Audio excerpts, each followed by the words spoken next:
Hello and welcome back to the podcast that would give you life. Welcome back to Love, Death, and Movies podcast, Internet's #1 film breakdown and review podcast. The podcast that crushes watch lists week after week. Now every 2 months is a different genre. Every week within that 2 months is a different film in that genre. So follow us on everything and join along for the ride and let's watch some movies.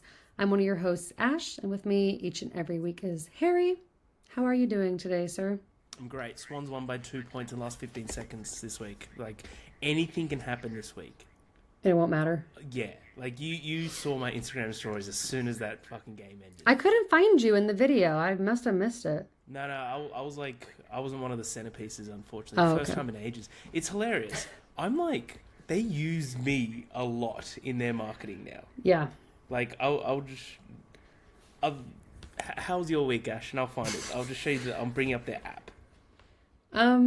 I mean, it's only Tuesday night, so this week has been not a whole lot so far, but I was pretty busy last week. I had my family all come into town for my niece's high school graduation. So I had grandparents from Texas, uncle, brother and sister-in-law, and nephews from Southern California, and everybody that lives near me all together for a couple days. The most I've done and the most I've spent with people for multiple days in a row all year. So... Really? Well, yeah, just because I've been, so cooped up. That makes sense. But I'm on the up and up, so now I'm starting to do more and, go out to dinner and go see people and do stuff again. So it's been nice, but very mentally and physically exhausted after all of that. So I did nothing on Sunday. I literally just laid around and did laundry and slept in. It was wonderful. But, yeah. Nothing too exciting over here. I mean, I can go over what I'm reading and watching when we get to that point, but yeah, week was good. I'm trying to find it, but like, it might have been last week. There was a sale for 50% off, like an X amount of games for like a pass to an X amount of games, and it's literally just a photo of me. It's like, and I've been sent it so many times, and like, I'm like sitting in because I've got the same seat that I've had for like over a decade now. And people just come up to me and be like, hey, do you know that they use your photos of you a lot? And I'm like, yeah, it's because I got fucking passion. You do have passion. Especially for the Swans. God damn, I love them. I love them so much. Last 15 seconds. God damn, what a win. Well, congrats to the Swans. It's now turning into a Sydney Swans podcast. You're going to keep trying. You've been trying for almost 2 years now, so you don't quit. I'll give you that. No. I've got loyalty. You do. Well, what else have you been doing? How has your week been? What have you been watching? So, when did we last record? We recorded... It's been like a little over a week. Yeah, was that before the Supergirl stuff? So I've seen Supergirl. before you went and saw some of the movies you told me about, yeah. Yeah, I've seen Supergirl. I don't think the embargo's for a couple weeks, so I can't really talk about that. Sorry, that just sounded like I was boasting about that. I just remembered that it's not. Wow, Harry, calm down. I got to interview Millie Alcott. She's fucking awesome. Like, she's just so lovely and nice. Was waiting 90 minutes for the fucking interview to start. But other than that, I don't think that was her fault. I think there was a lot of tech issues. And her not being present. But she was really fun. What else did I watch? Leviticus is a new Australian movie. I've been to Sydney Film Festival. That's what I can fucking talk about. Leviticus is a new Australian horror movie. Comes from the production studio that did Talk to Me, Causeway Films. Because a lot of people think that A24 made Talk to Me. They just bought it. So make it. It's really good. It's like an Australian version of It Follows. It's good. It's not... I didn't really connect with it, but there's it's a directorial debut. And I think there's a lot of good to come from it.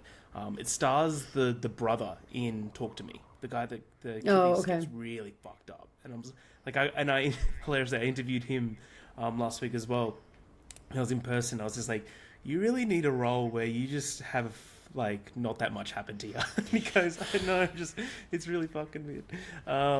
But he was cool. So I've been to Sydney Film Festival. I haven't seen that many. I've only seen, I think, 3 or 4, which is a huge... No, yeah, I've seen 4 so far, which is a huge drop down from last year where I saw 36 in total. But I'm away next weekend, and that's where the majority of films lie.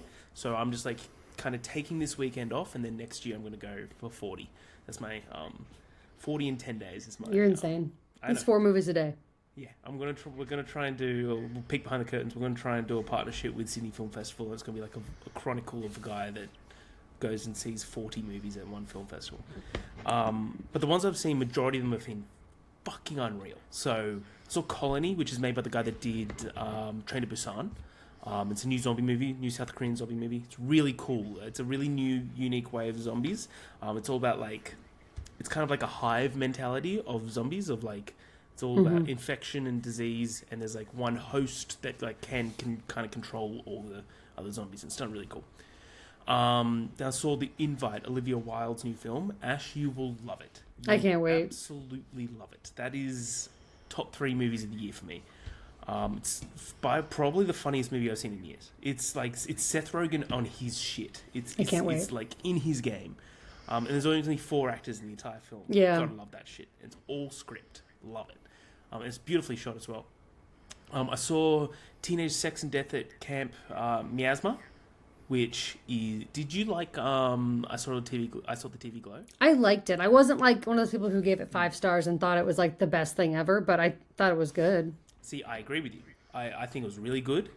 This shits on it. Like I think this is much more my speed as far as like what it's about and the slasher elements and like just much more my It's literally taste. like, to put it in layman's terms, it's literally as if the like a gay woman is hired to direct the reboot of Friday the 13th to make it for the woke crowd, is what they're calling it in it. And it's really beautifully shot. It's so cool. It drips in aura. I cannot wait to see it again. That was fucking awesome. Also saw Shame and Money, which it won Best International Film at Sundance. Didn't love it, if I'm being honest. Giving it like a 3 out of 5, maybe. Just didn't connect with it at all. Found it a bit too long. And I feel like the story kind of didn't go anywhere. It's about these farmers that kind of like lose everything and they're trying to get all these little odd jobs and kind of put shame to the side and just do whatever it needs to get money for their family. Sorry. I'm seeing one more tonight, which is called Rose of Nevada, which is like a time travel film. That's all I kind of know about it. It's really cool. But last night I got to go see Disclosure Day. Are you excited for Disclosure Day, Ash? Mm-hmm. Always a Spielberg, yeah. Ash, he's back. Was he ever not back? He's so back. I can talk about it. I think I posted a review last night. I think there's an embargo. I think it's only till this week. Who cares? Comes out Friday, so. Yeah, it's Letterboxd. Who gives a shit? I fucking adored this. This movie is like I was talking to Seth last night. I was waiting for a cheeseburger at McDonald's, and I'm just voice chatting Seth, and like because he saw it. And I was like, I need to talk about this to someone, and we both agree it's very. Now, I'm not sure how you're gonna react to this. It's very M. Night. Like it reminded me of the first time I saw Signs, and there's like a lot of stuff that brings faith into it and stuff like that, and that like what makes it kind of M. Night. But it is vintage Spielberg. Like, it makes you feel like a child again watching Spielberg films, like, full of wonder. The John Williams score. John Williams, dude. The man is like a bottle of wine. He just keeps getting better. It's literally like you're watching E.T. It's so beautiful.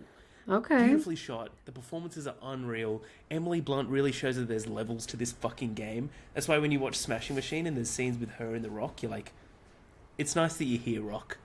But you don't have what it takes. Yeah, she's really had an interesting career. She's unreal. So I think you are going to love it. If you're able to, I do recommend seeing it at the theatre. But of course, like if you're unable to, then wait.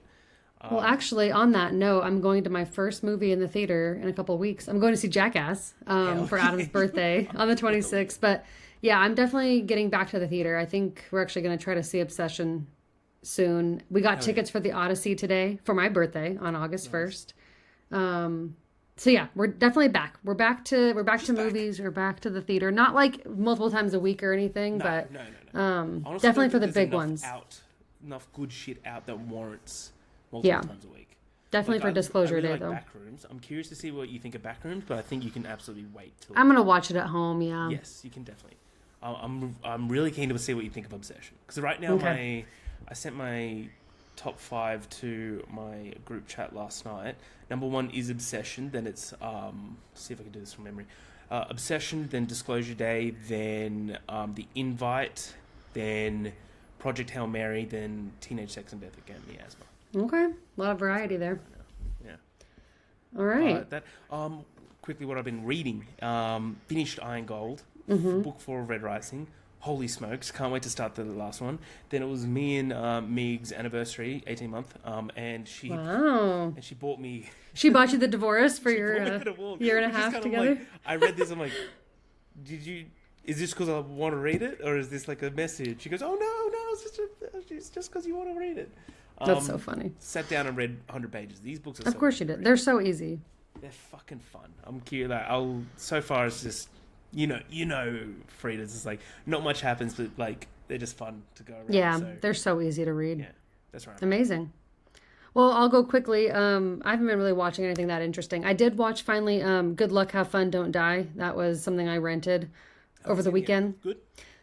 It was very fun. Perfect, like 3-star movie. I wouldn't say it's good, but it's fun and it's definitely worth watching. I mean, Sam Rockwell is just so entertaining all the time.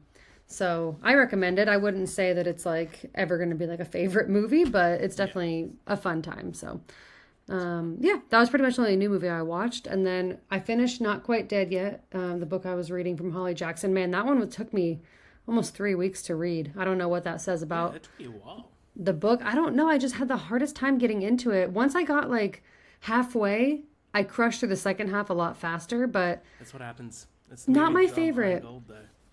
Takes me ages to get to halfway, and then 50% to 100% is like 2 days. Yeah, I don't know what that is, but for thrillers, usually that doesn't happen to me. So yeah, anyways, I thought it was fine. I think it definitely like pulled some things out in the end that made it worth it. But I will be honest, now that I've read like a dozen thrillers, that one's a bit more of an intro thriller. I feel like if I was like 21 and was just getting into thrillers, maybe it's a little young, which is crazy because the main character is like 27, but she's kind of immature and just it doesn't come off. I felt like Holly Jackson's trilogy of The Good Girl's Guide to Murder was better written, and it was about a teenager, than this one, which was about a 27-year-old. So I don't know. I thought it was still worth reading, but just know that you've been warned that it doesn't really have the best flow to really get you like locked into it. Got it somewhere. It's probably behind one of those books there, but I will read it. Yeah. I gave it 3.5 stars. I don't think it's like bad, but it's definitely not my favorite. And then I started a book called Yesteryear, which I'm sure Meeks told you about because I know she just read it. Yeah.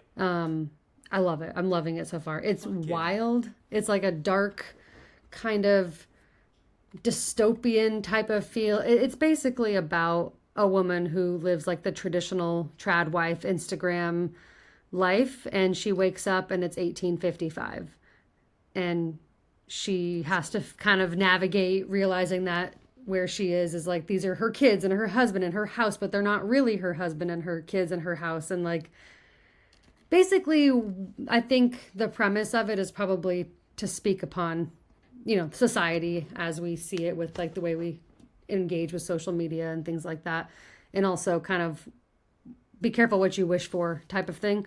But yeah, I'm really enjoying it. It's not really a thriller, but I feel like it's got enough of those like twisty elements to like kind of grip you that a thriller would have without being like a thriller. So it's going to be a nice like in between before I go back to some other books.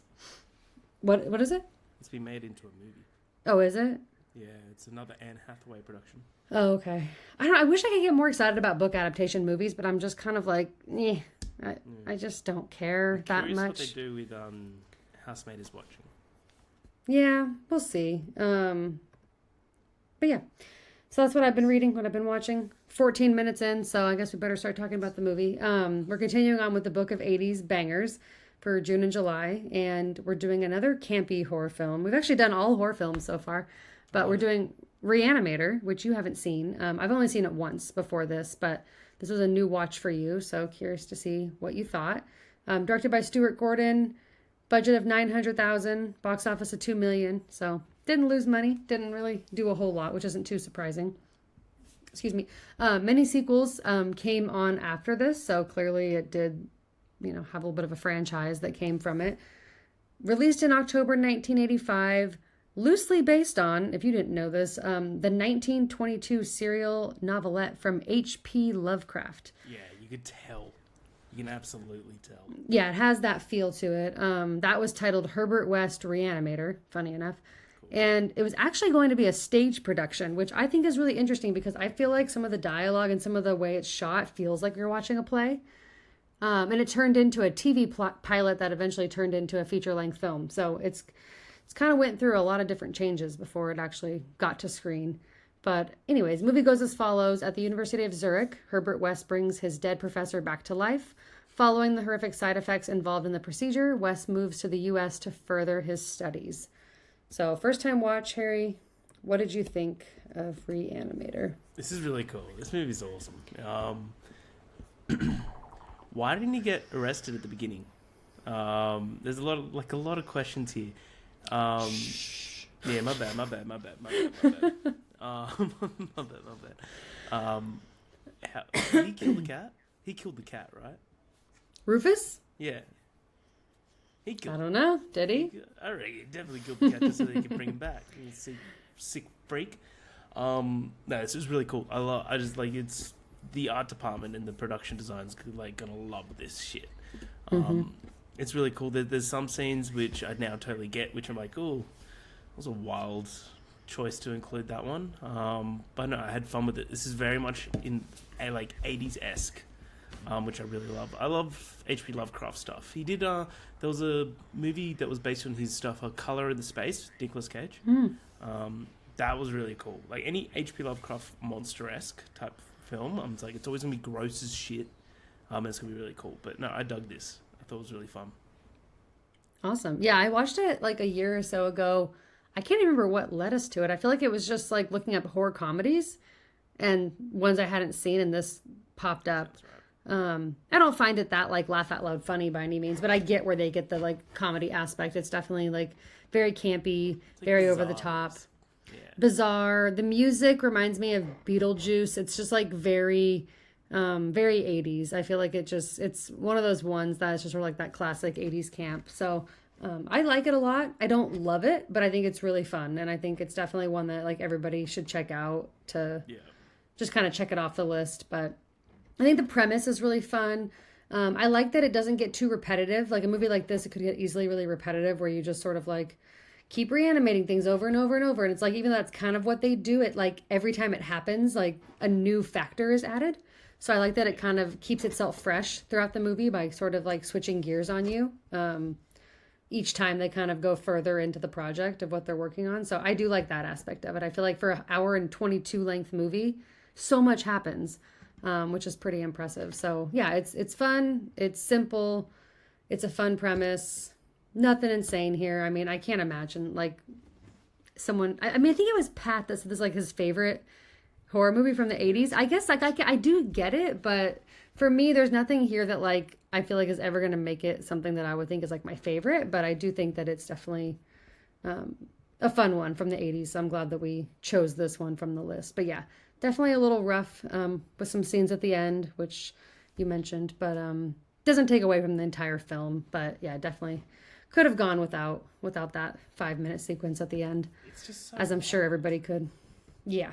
But it makes sense for the character if you like watch his comments along the way, I guess.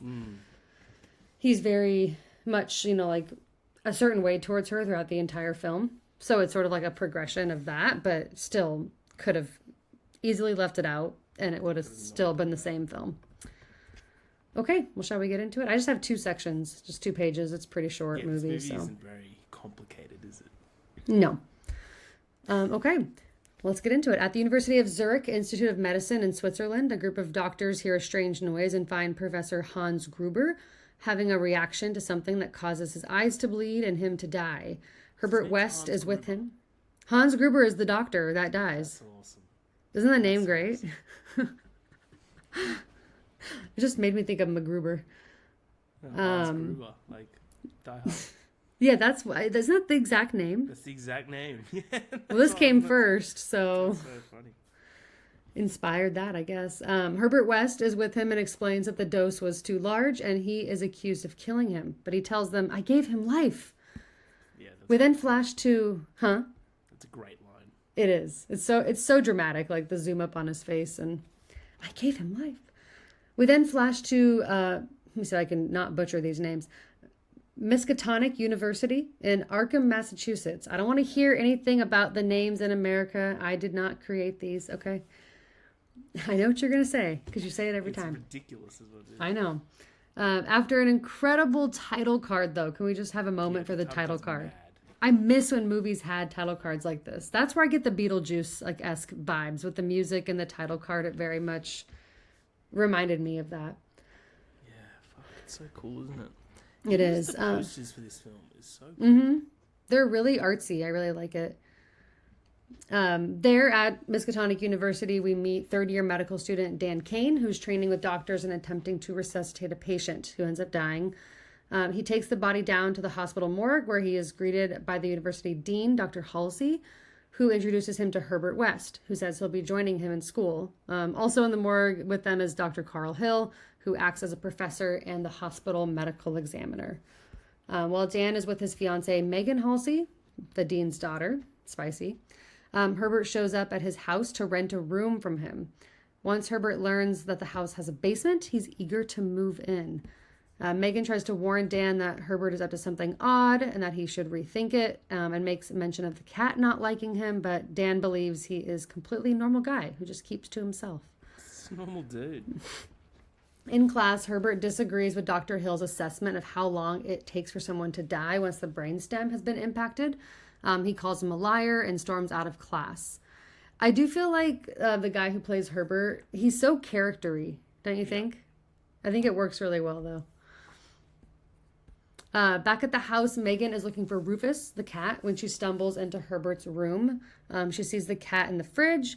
Herbert and Dan storm in, and Herbert tells Dan he found the cat dead already and was going to tell him. Okay, Herbert. Put it in the fucking fridge? Okay, Herbert. Nobody would believe that. Dude, Herbert is so weird.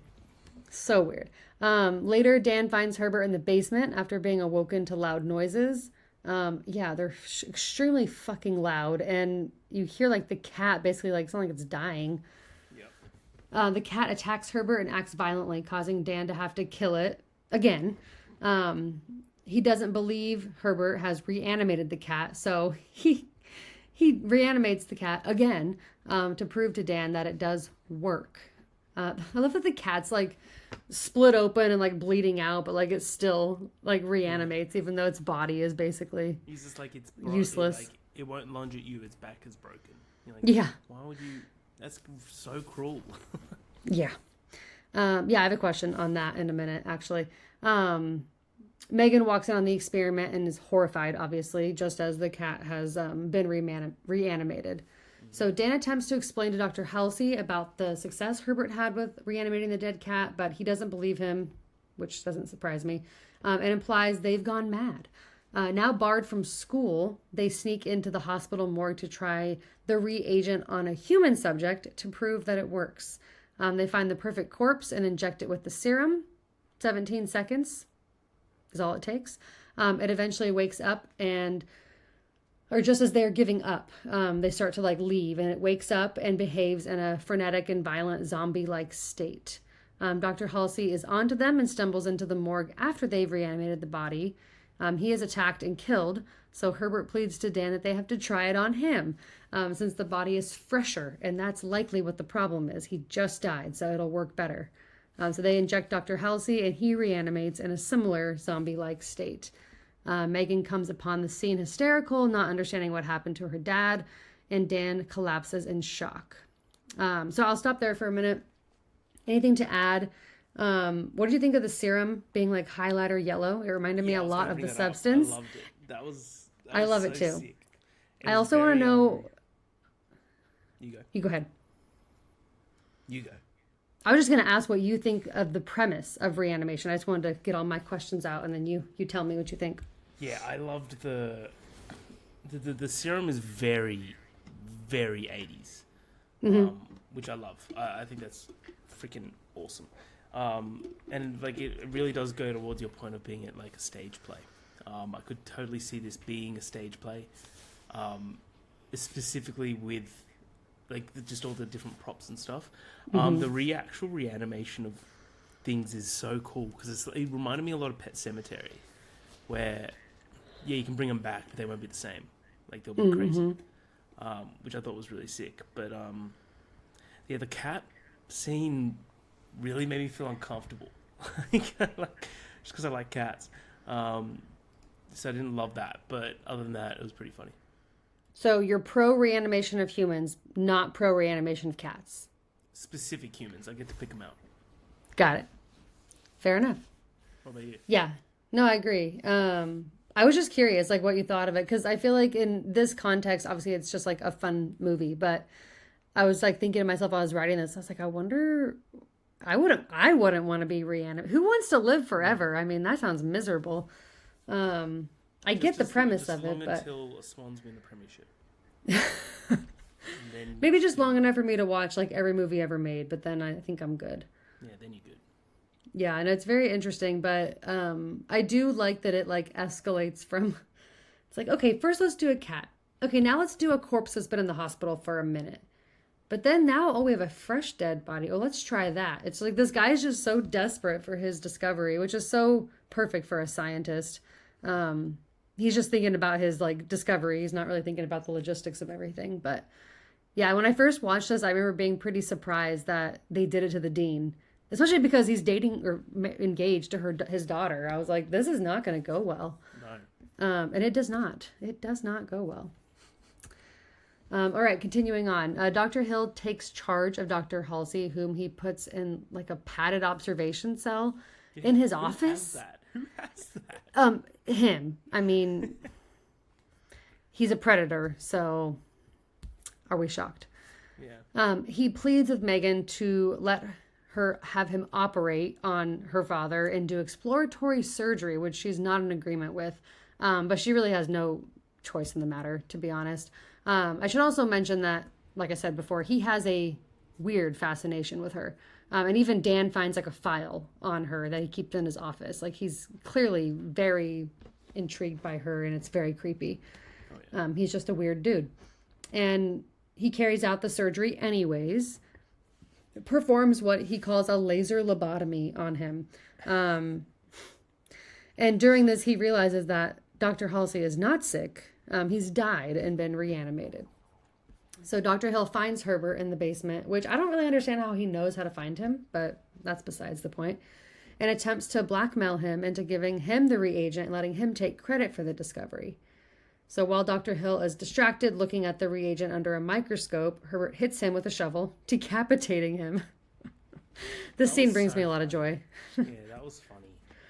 But then Herbert's dumbass reanimates his head and body separately. And while he's talking to the head and like taking notes on, again, he's so focused on his damn discovery, the body of Dr. Hill knocks him unconscious, which is actually pretty comical. Mm-hmm. It kind of reminds me of like the goofiness of Hocus Pocus, like when Billy like loses his head over and over again, and kind of like his body and his head are trying to find each other. It's very, very funny. But he decides to carry his own head back to the office after knocking Herbert unconscious and stealing all the notes and the reagent serum. So after he gets everything ready at his office and gets Dr. Halsey, he heads to the morgue to use the laser lobotomy technology further and sends Dr. Halsey to collect his daughter for him and get her away from Dan. Dr. Halsey, under Dr. Hill's direction, lays Megan out on the table, strips her, and restrains her to the table. She regains consciousness as Hill's body and severed head is on top of her, assaulting her. I hate this scene so much. I hate it. I hate it. It's unnecessary. It's awful. Just as the head begins to place itself between her legs, Dan and Herbert show up. Thank God. Herbert's able to distract Dr. Hill long enough for Dan to free her. Dr. Hill reveals that his laser lobotomy procedure has allowed him to take full mind control of Halsey and all the other reanimated corpses in the room, who all awake and begin attacking them. I think this is really fun when they all like pop up out of their bags all at once and you kind of realize that they're all, you know, reanimated. I think it's pretty classic like 80s horror movie moment. Yeah. Megan's voice is able to reawaken her father's protective nature, and he fights off the reanimated bodies, which is really cool. kind of a little bit of an unexpected turn.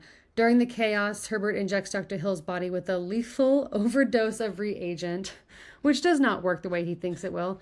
His intestines like pop out of his body and wrap around Herbert so he cannot escape. It turns into like some fucking like Yeah. what's the devil's snare out of out of Harry Potter. Oh my god, yes. The vines. It's so gross. But yeah, he's basically like wrapped up in the intestines. He tells Dan to save his work, so he grabs the satchel with everything in it before leaving with Megan as Dr. Halsey is distracting all the other corpses and killing them. As they get into the elevator, there is a corpse that attacks Megan and strangles her. Dan takes her to... I love the distinction of when they're in the elevator on like the floor they've been on. And then you get up to the floor of the emergency room and it's like a normal hospital. Like nothing's happening down below. So good. I thought that was really funny. But he takes her into the ER at the hospital, and there's like 10 doctors that come in the room to revive her. So we come full circle. Dan's in the exact same room that he was in at the beginning of the film, where he could not revive the patient. He tries to do that with Megan. They don't try very hard. They're like, call it. She's dead. All the other doctors leave the room, and he decides to grab the reagent and inject her with it. Scene fades to black. And then we hear Megan screaming. Oh yeah. This is Reanimator. Oh, So, any final thoughts, score, anything I missed? What'd you like? What'd you didn't like? Anything you want to add? Perfectly casted because he's a weird little freak. Yes. Also, I love how he just enters the house. He's just like, yeah, I'm good to I'm here to rent a room, and Megan's just like, I don't like him. Yeah. She has the right vibe there. I always really like that. No, I thought this was really cool. It's just fun. It's 80s. There's some scenes that are very questionable, but in its essence, it's just like, it's just cool. You know? I'd watch a billion of these movies, to be honest. They're just fun. The practical effects are so sick. Yes. And just like everything, like all the props and stuff, it's like they just don't make these movies anymore. Yeah. That's what I give it. What's your score? I gave it 4 out of 5 last night. It's leaning towards the 3.5, but I'll stick with 4. Okay. Yeah, no, I agree. I think the practical effects, I'm glad you brought that up because I forgot to mention that in the beginning. I think that's one of my favorite things about 80s horror films in general. But I think this one definitely a lot of fun. Especially like I even love not even just the practical effects, but the way that they chose to do some of the things with the character. Like when the body of Hill wears like that mask and like it's tied with like a surgeon's like it's just a body with like this weird head. Like, I just think that there's like some really creative things that they did to make it just a little bit more fun, and it's very goofy, which I love about an 80s horror comedy. I think it's definitely like well casted with all the main actors, especially Herbert. His whole aesthetic matches his character so well. I'm not familiar with the 1922 story, but I do feel like this plays out kind of, even though it's 80s, it plays out almost like a little bit of more of an old time story. So I think that it definitely makes sense that it came from something from the 20s. But yeah, I agree. I would definitely watch like a bunch of these. I think they're just like really good, classic, fun 80s camp. And sometimes that's just what the mood is. And it's also under 90 minutes, which is also very nice when you don't have time to watch a long movie. Yeah, big So fan of that. yeah, I'm really glad you enjoyed it. I give it 3.5. That's what I gave it the first time. That's what I give it this time. I think it's just like a perfect middle of the road, just like good, fun movie. Like I said before, I could do without that 5 minutes of uncomfortableness, but it doesn't take away from the fact that the movie has a lot of good aspects to it. And yeah, I'm really glad that we watched it because it's a fun one. And I think from a filmmaking perspective, there's just a lot of like really classic 80s things here that just makes me love horror. I feel like without 80s horror, I wouldn't be the horror fan I am today. So I just always really appreciate these movies. Not for sure. That's good. Perfect. Okay, well, before we go, we're going to do a quick draft. We're going to do 90 minutes or less 80s horror films since we're doing 80s bangers this next 2 months. Now, we can accept like 91, 92, Yeah, there it is. 93. I saw one and I was like 91 minutes. I'm like, she'll be unhappy. Yeah, let's do that. I think if it's like 94, 95, once we start getting into that like middle of the 90s, I think we should probably cut it. But I think if it's like 91, 92, 93 minutes, that's okay as well. I reckon if it's 90-ish minutes, like 100 minutes, no. So double-digit minutes. I think like 95 or less. Okay. Because once you start getting closer to like the 97, 98, that's closer to like 100 minutes. So let's say 95 or less. What about 96? No. Damn it. I do have one that's 96. Alright. Do you want to go first or do you want me to go first? You can go first, sorry. Evil Dead 2. Thank you very much. I figured that was going to be your first pick. Sorry, I'm just getting I have a little list, but I want to be prepared in case That's definitely one of the best, if not the best, like short 80s horror film. Thank you. Well, I guess I'm going to take one that is, I think, 91 minutes. Yeah, and that's my favorite horror film, and that's Nightmare on Elm Street. Yeah. Mm-hmm.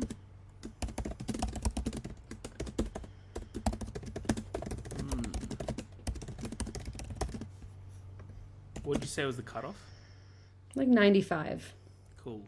95 minutes, Friday the 13th. The first one. Do you know that I don't like that movie? I don't love it either. I mean, it's classic, obviously. I just wish it was better. It pisses me off that it's not better. I gave it 2 stars. Fuck. Okay. I think next I'm going to take one that, for me, is just like classic childhood 80s pick. Sure. Is it Beetlejuice? No, I think Beetlejuice is too long. It's 92. Oh, is it? I don't even really consider that horror. I guess I consider it more fantasy, but I wasn't going to take that. Actually, no, I'm going to take Child's Play. Oh, nice pick. I like Child's Play 2 better, but I still think that first one is just very iconic. Love that. I would like to pick Joe Dante's The Howling. It's at 91. I've never seen it. Great movie. All right. No, I'm going to leave Beetlejuice off because to me, that's not really like... It's not really a horror film, you know? I mean, it is, but it's not. I'm sticking with like pure horror here, even if they're not the best films. Next, I'll take Cronenberg's Videodrome. Yeah. That's very fair. That one's very, very classic 80s. I'm going to take, from 1980, at 92 minutes, I'm going to take Prom Night. Oh, okay. I don't think I've seen the original Prom Night. I've seen the remake. Is that Is Jamie Lee Curtis? From memory, yes. Yeah. Is that her? Okay. Leslie Nielsen. You have to watch the original at some point. Nice. Honestly, I wasn't going to pick this originally, but I had so much fun watching it the other week. I'm going to take Slumber Party Massacre. Yeah, nice. Trying to keep my list like really close to 90 minutes. So How many do I have? you've got 4. So one more. This will be my 5th. Mm-hmm. Now, Ash. I want to pitch for you an idea. Yeah, a Pitch it. perfect world where there'll be sunshine, rainbows, and Harry's able to pick something that's 97 minutes. What do you want? I want the Lost Boys. I do too. Ugh. We don't have to. No. No. Next time we'll do horror films 100 minutes or less. That's really great. Alright. Well, then I'm going to take Killer Clowns from Outer Space. I was just about to take that. She'll let me take Lost Boys. Well, I like Lost Boys more. Yeah, Lost Boys That is a fun movie, though. What a wild movie. Yeah. All right. Well, then you make my last pick easy. Sleepaway Camp, which I know you still haven't seen. Yeah, I was thinking that as well. Okay. To recap, Harry took Evil Dead 2, Friday the 13th, The Howling, Prom Night, Killer Clowns from Outer Space. I took Nightmare on Elm Street, Child's Play, Videodrome, Slumber Party Massacre, and Sleepaway Camp. Those are definitely some 80s horror flicks. Perfect. Let us know in the comments who had the better draft and what you think of Re-Animator. But, next time. What are we watching next time? Harry, help me out here. I'll get her up. What are we watching? Paris, Texas. Yeah, finally. I can't wait. I've never seen it. I've been wanting to watch this for months and months and months and keep putting it off. I'm very excited. So yeah, next week, please watch Paris, Texas. We're switching gears from the horror films that we've kind of been watching. Can't wait for that. Horror. If I would consider possession horror. That's 4 Yeah, months in a literally. row. Possession, Slumber Party Massacre, The Shining, Reanimator. Then we'll have quite a few weeks of no horror, and then we're going to end July with opera. Yeah, hell yeah. So, anyways, watch Paris, Texas. Thank you for listening. Let us know your thoughts on Reanimator. But until next time, I'm Ash. That's Harry. We'll see you at the movies.